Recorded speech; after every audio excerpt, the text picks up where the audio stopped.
The snow fell in relentless sheets, a silent shroud that blanketed the small town of Willow Creek. The air crackled with a chill that seemed to seep into your bones, and the only sound was the soft crunch of boots on frozen ground. In the heart of town, an old abandoned mill stood like a sentinel, its boarded-up windows reflecting the ghostly moonlight. Legend whispered that the mill was haunted, the restless spirit of a young girl who had met a tragic end within its walls.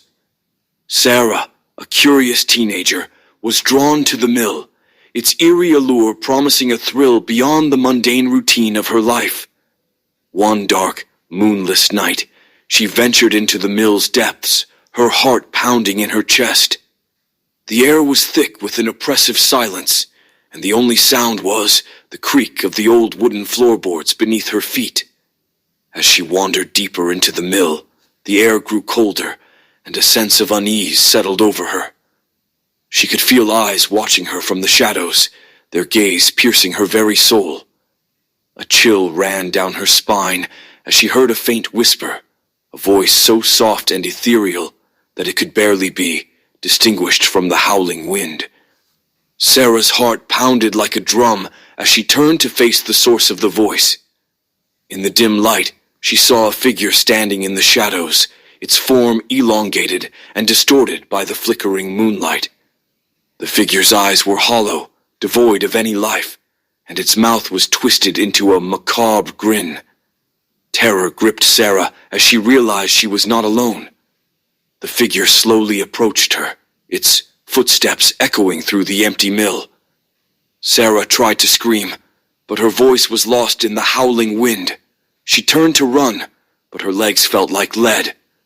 The figure reached out its skeletal hand, its touch as cold as death.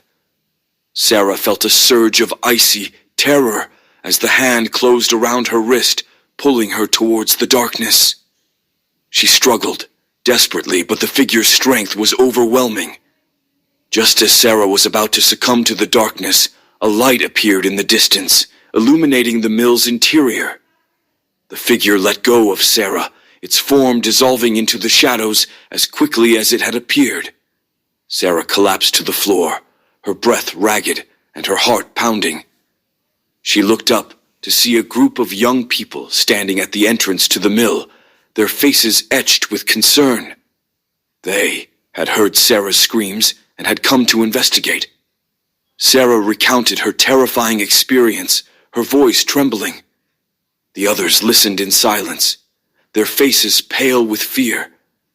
They helped Sarah out of the mill, and as they walked away, she glanced back at the old building, its windows reflecting the moonlight like 1,000 eyes. From that day on, Sarah never returned to the mill. The haunting image of the spectral figure remained etched in her mind, a constant reminder of the darkness that lurked in the shadows. The mill, once a source of curiosity, had become a place of fear and dread. As for the figure, some say it was the ghost of the young girl who had met her tragic end within the mill's walls, her spirit forever trapped in the confines of the old building. Others believe it was a malevolent entity, a dark force that had taken up residence in the mill, preying on the unwary. Whatever the truth may be, the mill of Willow Creek remains a place of mystery and intrigue, a chilling reminder of the darkness that can lurk in even the most seemingly innocuous place.